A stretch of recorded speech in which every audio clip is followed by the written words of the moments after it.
इससे बड़ा रब का कर्म और कोई नहीं है कि हम जिंदा हैं, जिंदों की जमीन पे हैं, चलते फिरते हैं और खुदा के सिंहासन के सामने हम लोग खड़े हैं।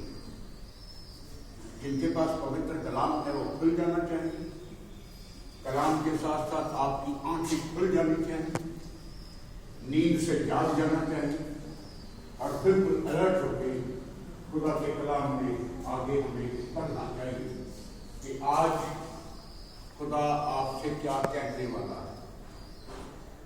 आपका दिल मुंतजिर हो जाना चाहिए कि आओ हम सुने कि आज खुदा आपसे क्या कहना चाहता है।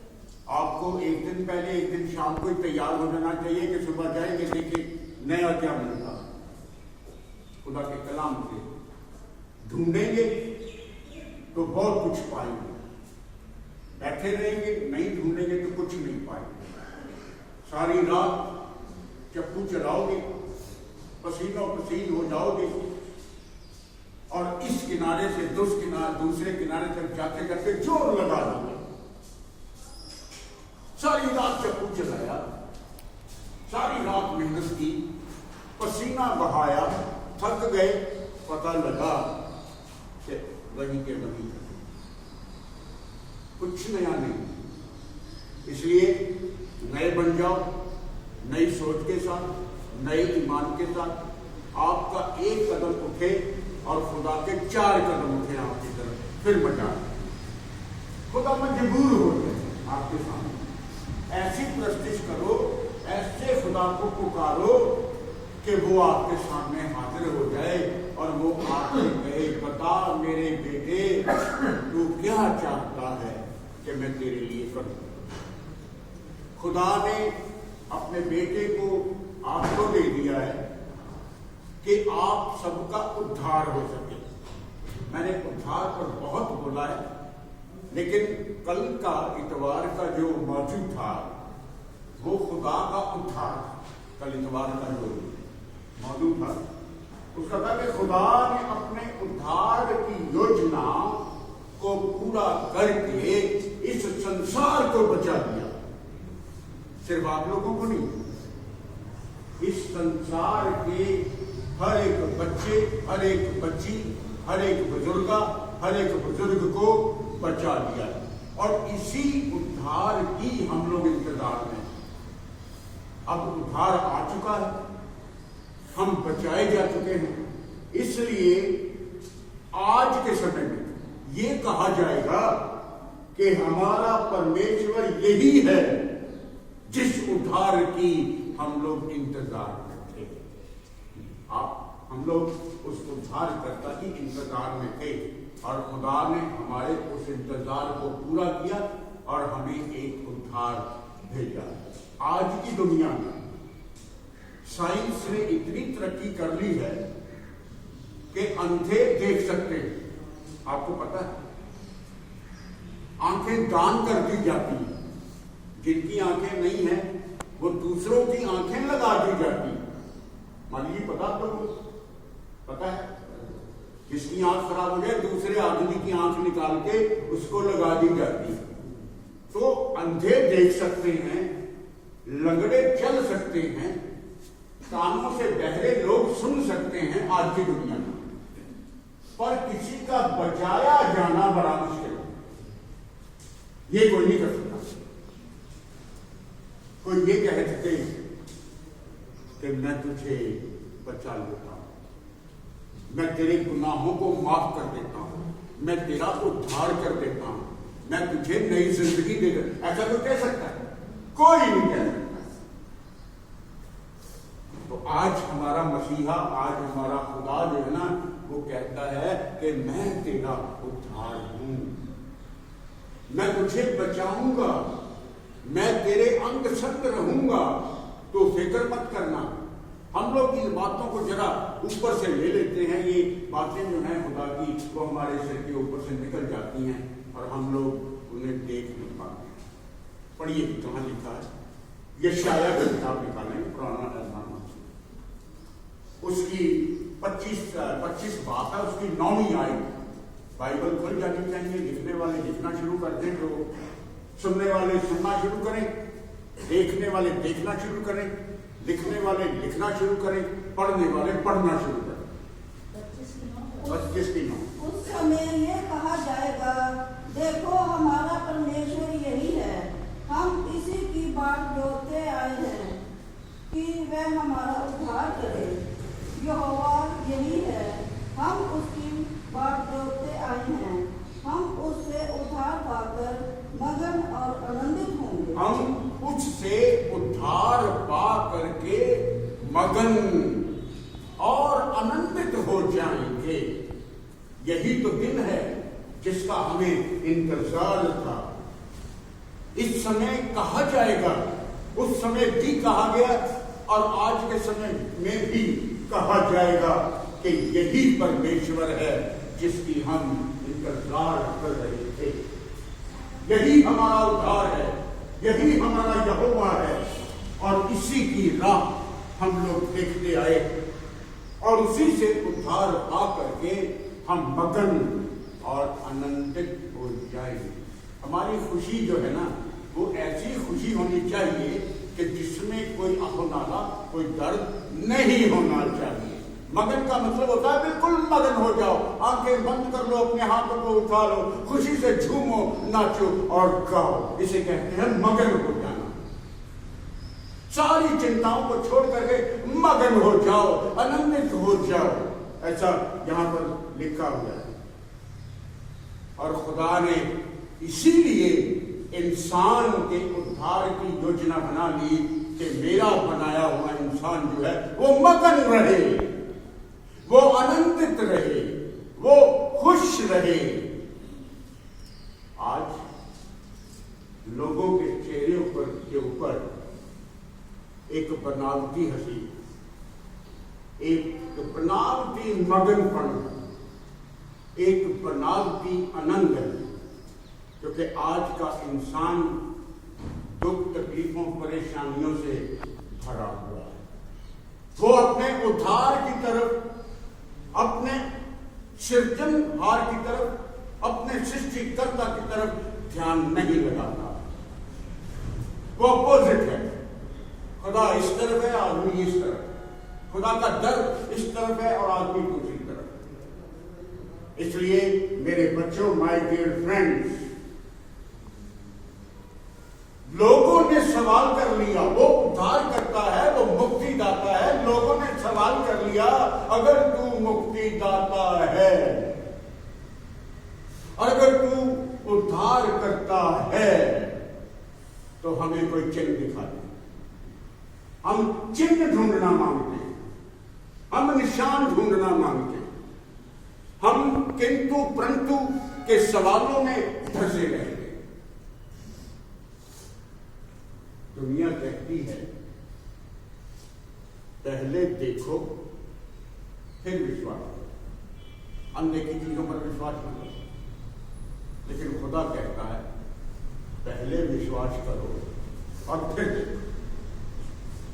ये खुदा की बातें हैं, जो समझ जाएगा वो समझ जाएगा, और जो ना समझ है वो ना समझ हो जाएगा। दुनिया के लोग, उस समय के लोग, फकीर और फरीसी, जो बहुत पढ़े लिखे थे, जो साइंसदान थे, जो मैथमेटिशियन थे, जो वकालत के लोग थे, बड़े अपने आप को हष्टपुष्ट और खुदा की नजदीकी में समझते हुए वो अपने ही खुदा से चिन्ह मांगते हैं। पढ़े लिखा मत्ती के दिन उसका 12 है, उसकी 38 मिनट पढ़े।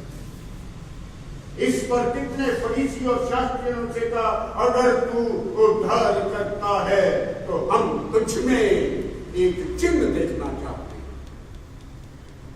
पढ़िए। इस पर कुछ शास्त्रियों और फरीसियों ने उससे कहा, ऐ गुरु, हम तुझसे एक चिन्ह देखना चाहते हैं।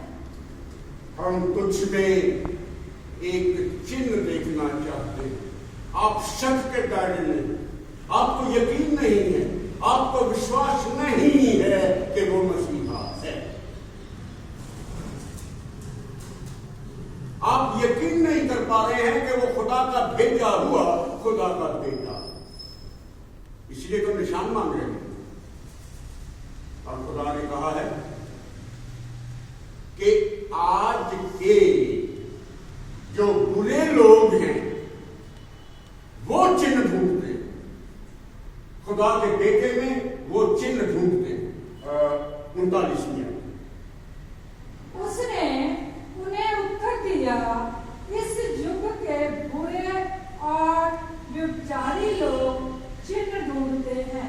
पवित्र कलाम में मैं तो इतना सोच के आया था कि आज के बुरे लोग जो हैं वो चिन्ह ढूंढते हैं। आज के लोग जो हैं वो अविश्वासी हैं, उन्हें विश्वास नहीं है, उन्हें यकीन नहीं है, उन्हें भरोसा नहीं, उन्हें ट्रस्ट नहीं है। अब ये जितने शब्द मैंने बोले हैं अपनी अपनी जगह पर इनका एक एक वजन है, और मैंने आपको इतने सारे शब्द बोल दिए। और एक शब्द और बहुत बड़ा शब्द यहां पर आ गया कि इस युग के बुरे लोग और व्यभिचारी लोग चिन्ह मांगते हैं। खुदा सामने खड़ा है, उससे कहते हम नहीं मांगते, हमें कुछ चिन्ह दिखा दे। और वो चिन्ह उसने क्या दिया? योना नबी के चिन्ह को छोड़ करके इस दुनिया के लोगों को और कोई निशान, कोई चिन्ह नहीं दिया जाएगा। बड़ी परंतु योना भविष्यद्वक्ता के चिन्ह को छोड़ कोई और चिन्ह उसको ना दिया जाए। आप लोगों को योना नबी के चिन्ह के अलावा कोई और चिन्ह नहीं दिया जाएगा। वो 3 दिन और 3 रातें मच्छ के पेट में रहा।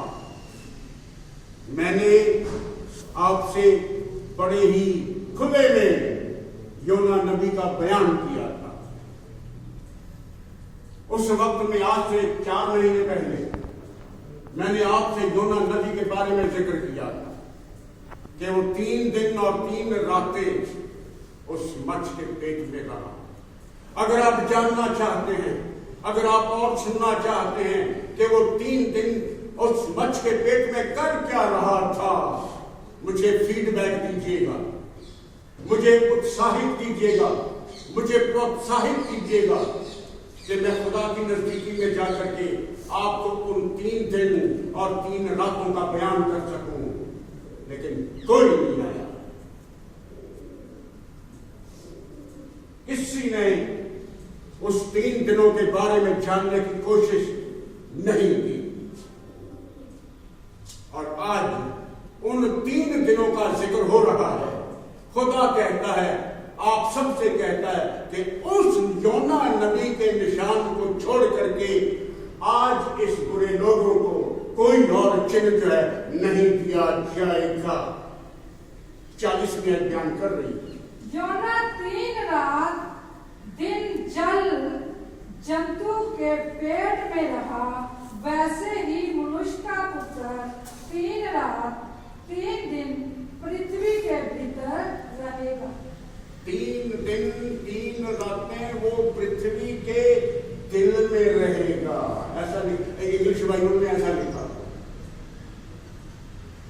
He will remain in the heart of the earth continuously 3 days and 3 nights. वो 3 दिन और 3 रातें इस धरती के दिल में रहेगा।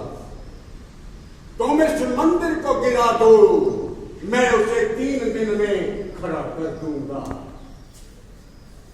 इन बातों को थोड़ा सा ध्यान देने की जरूरत है, थोड़ा सा सोचने की जरूरत है, कंटिन्यूएशन में लाने की जरूरत है। कौन सा हीरा बाइबल से उठेगा, कहां पर उसे जला जाएगा। तुम इस मंदिर को ढा दो और मैं 3 दिनों में उसे फिर से खड़ा कर दूंगा। लोगों ने कहा, तू 3 दिन में खड़ा कर देगा? वो उसका जवाब समझ नहीं पाए, उनकी बातों को समझ नहीं पाए। जो कहना चाहता था उसे नहीं सुना, जो वो दिखाना चाहता था लोगों ने नहीं देखा।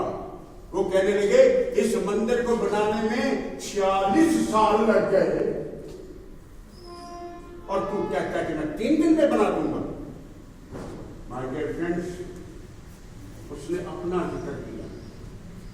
मैं आपको एक निशान देता हूं, आप लोग चिन्ह ढूंढते हैं, मैं आपको चिन्ह देता हूं। जैसे योना नबी 3 दिन मच्छ के पेट में रहा, उसी तरीके से परमेश्वर का पुत्र मसीहा 3 दिन धरती के भीतर रहेगा। बड़ी कहानी है। यूहन्ना नबी की अंजील उसका 2 अध्याय उसकी 19वीं है। यूहन्ना 2 नए अध्याय में 2 की 19 पढ़ी। यीशु ने उनको उत्तर दिया, इस मंदिर को ढा दो और मैं इसे 3 दिन में खड़ा कर दूंगा। तुम इसे ढा दो और मैं इसे 3 दिन में खड़ा कर दूंगा। यहूदियों ने कहा, इस मंदिर के बनाने में 46 वर्ष लगे हैं और क्या तू उसे 3 दिन में खड़ा कर देगा?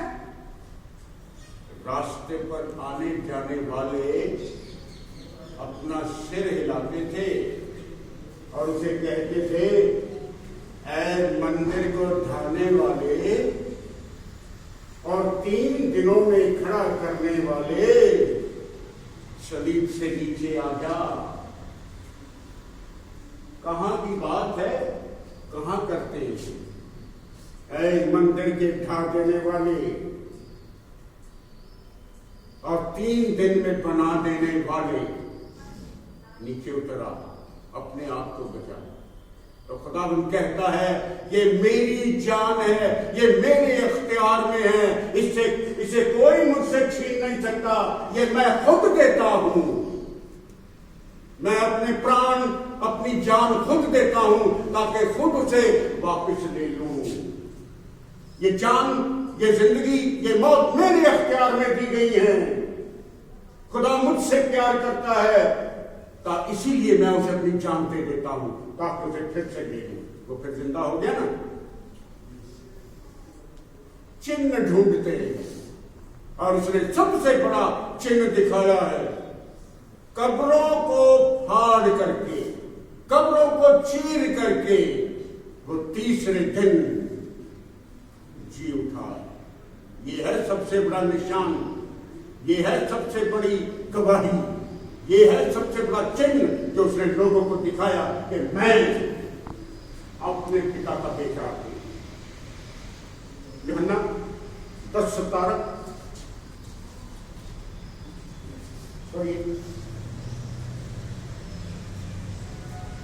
यूहन्ना की किताब 10:17 पढ़े। पिता इसलिए तुझसे प्रेम रखता है कि मैं अपना प्राण देता हूं कि उसे फिर ले लूं। मैं अपनी जान दे देता हूं कि उसे फिर से ले लूं। 18वीं बयान करती है कि किसी की हिम्मत नहीं है कि वो मेरा प्राण मुझसे छीन ले। मौत का हक नहीं है, मौत में वो ताकत नहीं है कि मेरी जान को अपने बस में कर ले। ये मेरी मर्जी है, ये मेरा हक है कि मैं इसे दे दूं और फिर से इसे दे दूं। ये हक खुदा ने आप सबको दिया हुआ है।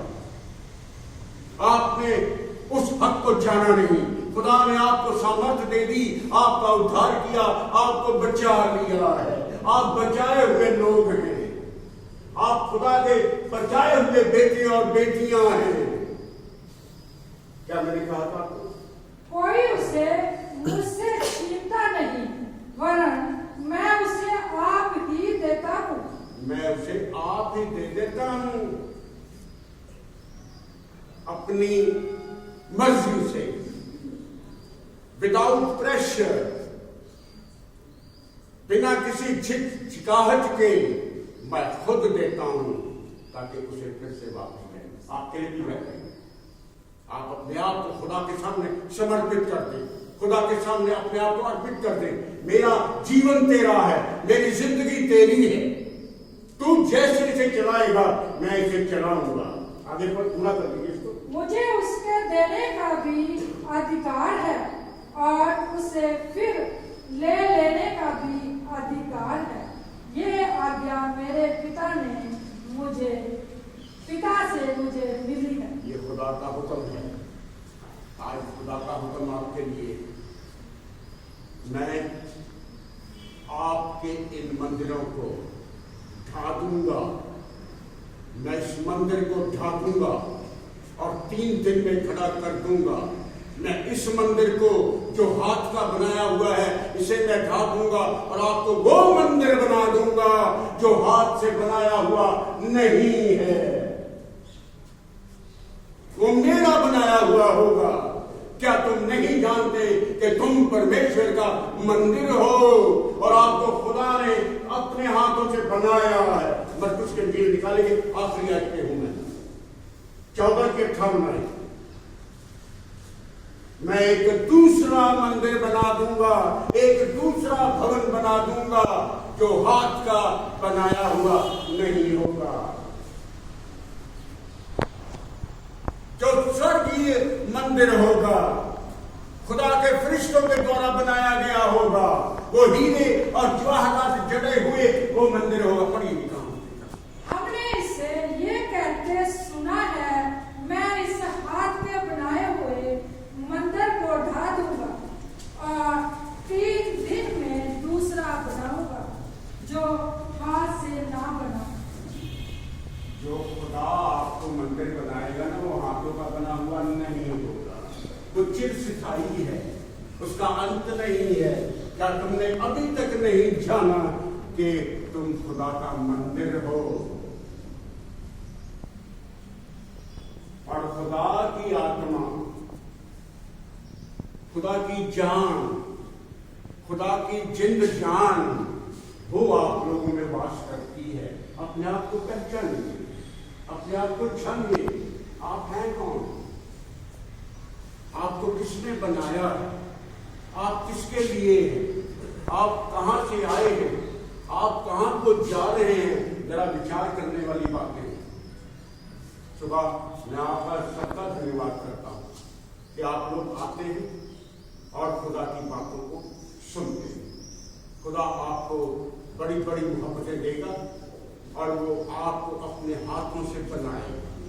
He will make you, He will make you a new creation। वो आपको एक नई सृष्टि बना देगा। आप एक नए इंसान बन जाएंगे।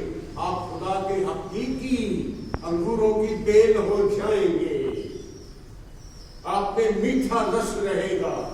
आप खुद तो रजाए जाओगे, आपकी प्यास मिटा दी जाएगी और आपके साथ साथ आपके जरिए दूसरे लोग जो प्यासे हैं वो भी भर पेट खाएंगे और भर पेट पिएंगे।